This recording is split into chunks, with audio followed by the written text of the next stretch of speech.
আমার বাসায় আপনারা এসে চা খাই যান, চা খান, নাস্তা খান, বিরিয়ানি খান, সব খাবো। ওনার বাসায় আমি বিজয়ী হয়ে ইনশাল্লাহ বিরিয়ানি নিয়ে এবং চা নাস্তা নিয়ে যাবো।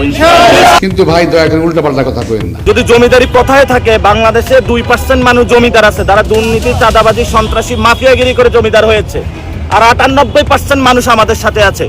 খেলা হবে 2% মানুষের সাথে 98%, দেখবে কারা জয়ী হবে। খালি উল্টাপাল্টা কথা কয়, মানে পায়ে পাড়া দিয়ে ঝগড়া করতে চায়। মির্জা আব্বাসে পুরা ঢাকায় একা একা শুয়ে থাকবে সব জায়গায়, অন্য কেউ আর থাকতে পারবে না।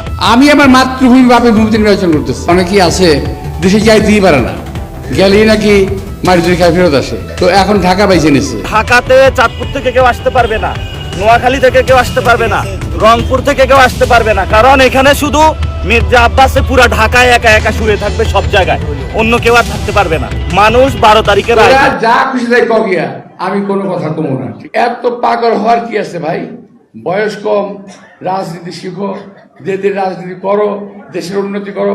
আমরা কামনা করি আমরা তোমাদের রাস্তায় ফুল ছিটিয়ে দেব রাজনীতি করার জন্য, কিন্তু অপকর্ম করার জন্য কোনো কাজ যদি করো তার জবাব আমরা দিতে পারি ইনশাআল্লাহ। আমার ধৈর্য কুলোচ্ছে না, ওরা যেভাবে অপপ্রচার চালাচ্ছে বিএনপির বিরুদ্ধে, আমাদের বিরুদ্ধে, আমি সহ্য করতে পারছি না। আমি আমার কিছুটা বই প্রকাশ আমি ঘটিয়ে গেলাম, আর ঘটাবো না, আর বলবো না। আজকেই শেষ, আজকেই প্রথম, আজকেই শেষ। তোরা যা খুশি তাই কগিয়া, আমি কোনো কথা কমো না, ঠিক আছে?